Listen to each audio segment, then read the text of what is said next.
NTPC के exam में ये 40 प्रश्न बार बार पूछे जा रहे हैं। अगर आप सभी लोग एक भी प्रश्न को छोड़ते हैं तो एनटीपीसी की कट ऑफ क्लियर करना आप लोगों के लिए हो जाएगा मुश्किल। मैं हूं श्याम और आप सभी लोग देख रहे होंगे railway with Shyam YouTube channel. तो चलिएगा फिर शुरू करते हैं एनटीपीसी के एग्जाम के लिए 40 धमाकेदार प्रश्न जो आपके एग्जाम के लिए बहुत ही ज़्यादा महत्वपूर्ण है। चैनल पर पहली बार वेट कर रहे होगे तो चैनल को आप लोग जरूर सब्सक्राइब कर लीजिएगा। 40 में से आप कितने प्रश्न सही कर पाते हो कमेंट बॉक्स में आपको अपना स्कोर है जरूर बताना। बिना स्कोर बताए आप लोग मत जाना, क्योंकि जब तक आप अपना स्कोर शेयर नहीं करोगे तब तक आप लोगों को अपनी तैयारी का पता ही नहीं लग पाएगा कि आपने कितनी तैयारी की और क्या इस बार आपका एनटीपीसी का एग्जाम निकल पाता है कि नहीं निकल पाता। तो पहला प्रश्न आ जाता है कि प्रार्थना समाज के संस्थापक कौन थे, बताओ इनमें से कौन से व्यक्ति के द्वारा प्रार्थना समाज की स्थापना की गई थी। पहले प्रश्न का राइट आंसर आपको बताना है। तो आत्माराम पांडुरंग ने प्रार्थना समाज की स्थापना की थी। एक का ए ऑप्शन देने वालों का राइट आंसर हो जाएगा। अगला प्रश्न आ जाता है प्रश्न संख्या 2 कि आगरा शहर की स्थापना किस सुल्तान के द्वारा किया गया। बताओ इनमें से कौन से सुल्तान ने आगरा शहर की स्थापना की थी। प्रश्न संख्या 2 का राइट आंसर क्या हो जाएगा। तो सिकंदर लोदी ने आगरा शहर की स्थापना की थी। दूसरे नंबर प्रश्न का बी ऑप्शन देने वालों का करेक्ट आंसर हो जाएगा। चलिएगा अगला प्रश्न आ जाता है प्रश्न संख्या 3 है कि जलियांवाला बाग भारत के किस राज्य में है। तो बताओ कौन से राज्य में जलियांवाला बाग स्थित है। प्रश्न संख्या 3 का आंसर आपको देना है कि 3 का राइट आंसर क्या हो जाएगा। तो ये पंजाब राज्य में स्थित हो जाता है, क्योंकि यहाँ पर जलियांवाला बाग हत्याकांड की घटना हुई थी, इस वजह से ये बाग बहुत ही ज़्यादा महत्वपूर्ण हो जाता है। 3 का डी ऑप्शन करेक्ट आंसर हो जाएगा। प्रश्न संख्या 4 आ जाता है कि भारतीय संविधान को कब अपनाया गया। तो बताओ कब अपनाया गया था भारतीय संविधान को। प्रश्न संख्या 4 का राइट आंसर क्या हो जाएगा। तो 26 नवंबर 1949 को भारतीय संविधान को अपनाया गया था। 4 नंबर का राइट आंसर हो जाएगा आपका ऑप्शन संख्या बी। प्रश्न संख्या 5 आ जाता है आपके सामने कि मुस्लिम लीग की स्थापना किस वर्ष से हुई। तो बताओ कब हुई थी मुस्लिम लीग की स्थापना। 5 नंबर प्रश्न का राइट आंसर आपको बताना है। तो मुस्लिम लीग की जो स्थापना है वो 1906 में हुई थी। 5 का सी ऑप्शन देने वालों का करेक्ट आंसर हो जाएगा। नेक्स्ट प्रश्न आ जाता है प्रश्न संख्या 6 कि भारत के राष्ट्रीय गीत के लेखक कौन है। तो बताओ इनमें से कौन से व्यक्ति के द्वारा राष्ट्रीय गीत को लिखा गया है।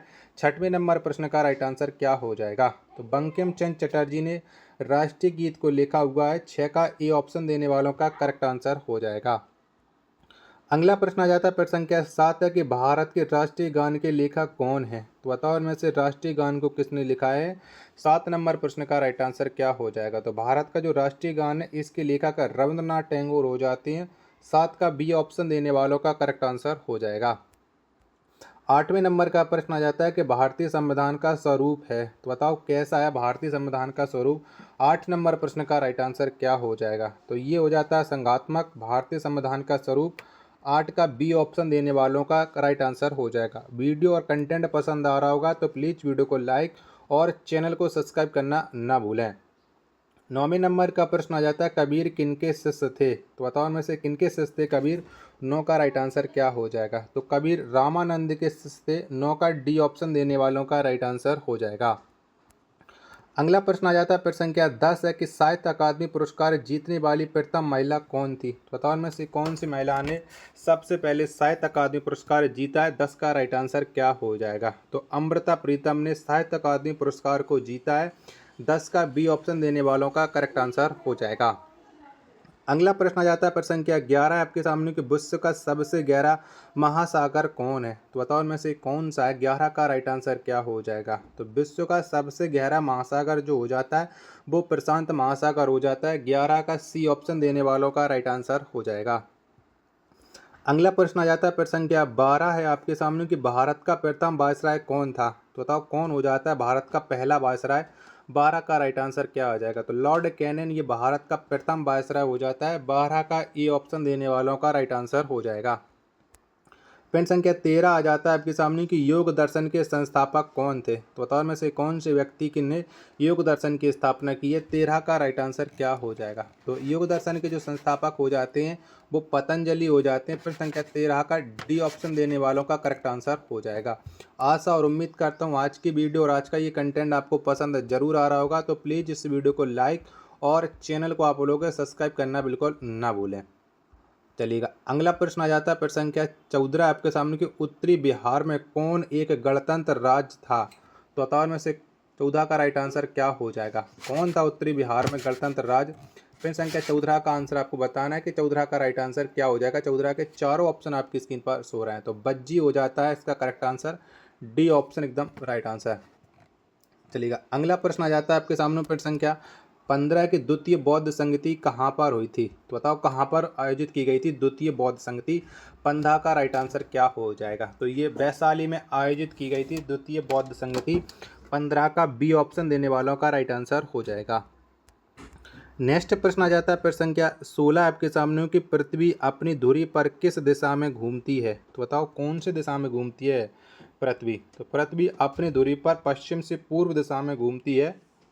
16 का ए ऑप्शन देने वालों का राइट आंसर हो जाएगा। अगला प्रश्न आ जाता है प्रश्न संख्या 17 आपके सामने कि सबसे कम जनसंख्या किस राज्य में है। तो बताओ इनमें से कौन से राज्य में सबसे कम जनसंख्या निवास करती है। 17 का राइट आंसर क्या हो जाएगा। तो सबसे कम जनसंख्या ये सिक्किम में हो जाती है। 17 का बी ऑप्शन राइट आंसर हो जाएगा। अगला प्रश्न प्रश्न संख्या 18 आ जाता है नेफ्रोलॉजी में किसका अध्ययन किया जाता है। तो बताओ किसका अध्ययन करती हैं नेफ्रोलॉजी में। 18 नंबर प्रश्न का राइट आंसर क्या हो जाएगा। तो इसमें किडनी का अध्ययन किया जाता है। 18 का सी ऑप्शन करेक्ट आंसर हो जाएगा। 19 नंबर का प्रश्न आ जाता है कि हेमेटाइट किसका अयस्क है। तो बताओ ये किसका अयस्क हो जाता है हेमेटाइट। 19 नंबर प्रश्न का राइट आंसर बताइएगा। तो हेमेटाइट जो अयस्क हो जाता है ये लोहा का हो जाता है। 19 का डी ऑप्शन देने वालों का करेक्ट आंसर हो जाएगा। प्रश्न संख्या 20 आ जाता है कि मौलिक कर्तव्य को किस वर्ष जोड़ा गया। तो बताओ कब जोड़ा गया था मौलिक कर्तव्य को। प्रश्न संख्या 20 का राइट आंसर क्या हो जाएगा। तो इन्हें 1976 में जोड़ा गया था। 20 का ए ऑप्शन देने वालों का राइट आंसर हो जाएगा। अगला प्रश्न आ जाता है प्रश्न संख्या 21 है कि बिहार स्थापना दिवस किस तिथि को प्रत्येक वर्ष मनाई जाती है।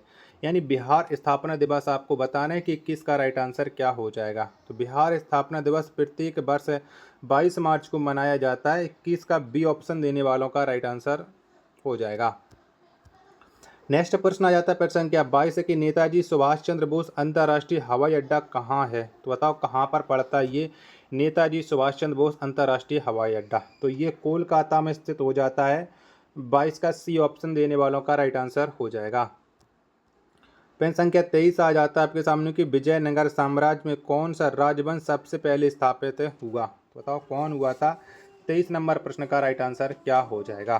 तो विजयनगर साम्राज्य में जो सबसे पहले राजवंश स्थापित हुआ था ये संगम वंश हुआ था। 23 का डी ऑप्शन देने वालों का करेक्ट आंसर हो जाएगा।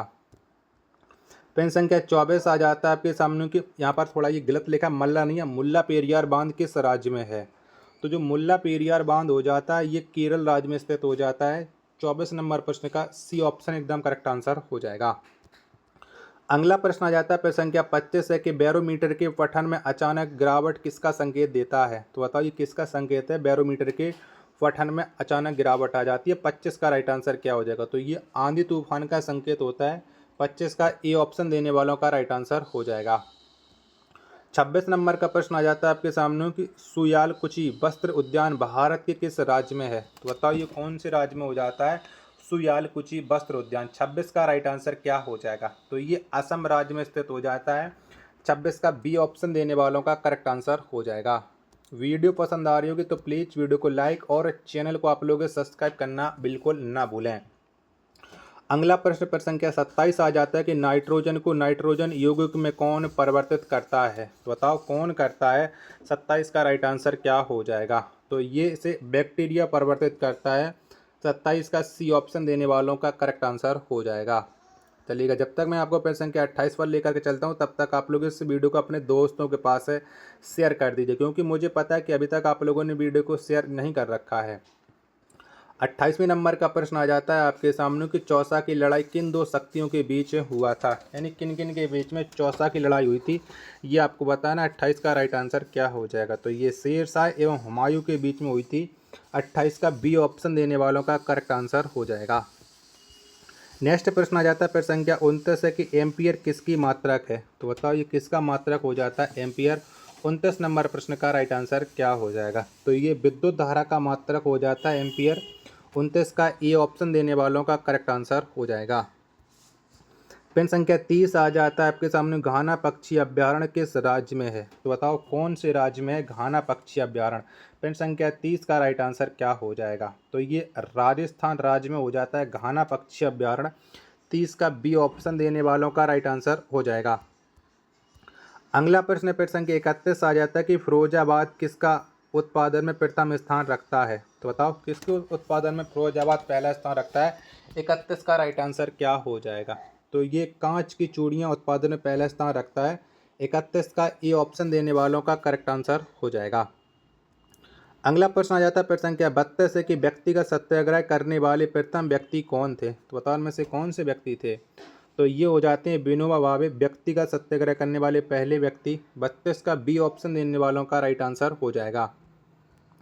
प्रश्न संख्या 33 है आपके सामने, गीता रहस्य नामक पुस्तक के लेखक कौन है? तो बताओ में से किसने रचना की है गीता रहस्य की? तो इसके जो रचनाकार या जो लेखक हो जाते हैं वो लोकमान्य तिलक हो जाते हैं। 33 का डी ऑप्शन देने वालों का करेक्ट आंसर हो जाएगा। अगला प्रश्न आ जाता है प्रश्न संख्या 34 है कि भारतीय संघ की मंत्रिपरिषद सामूहिक रूप से किसके प्रति उत्तरदायी होता है? तो बताओ किसके प्रति उत्तरदायी होती है? 34 का राइट आंसर क्या हो जाएगा? तो ये जो उत्तरदायी होती है वो लोकसभा के प्रति उत्तरदायी होती है। ए ऑप्शन करेक्ट आंसर हो जाएगा। अगला प्रश्न आ जाता है प्रश्न संख्या 35 है कि शांति निकेतन के संस्थापक कौन थे? तो बताओ में से किसने शांति निकेतन की स्थापना की थी? 35 नंबर प्रश्न का राइट आंसर क्या हो जाएगा? तो इसके संस्थापक हो जाते हैं रविंद्रनाथ टैगोर। 35 नंबर प्रश्न का डी ऑप्शन देने वालों का राइट आंसर हो जाएगा। 36 नंबर का प्रश्न आ जाता है कि उच्चतम न्यायालय के न्यायाधीश का कार्यकाल कितने वर्ष तक होता है? तो बताओ कितने वर्षों का होता है? तो उच्चतम न्यायालय के जो न्यायाधीश होते हैं इनका जो कार्यकाल है वो 65 वर्ष का होता है। 36 का सी ऑप्शन देने वालों का राइट आंसर हो जाएगा। चलिएगा अगला प्रश्न आ जाता है प्रश्न संख्या 37 से कि मिलिट्री इंजीनियरिंग कॉलेज कहाँ पर स्थित है? तो बताओ कहाँ पर है?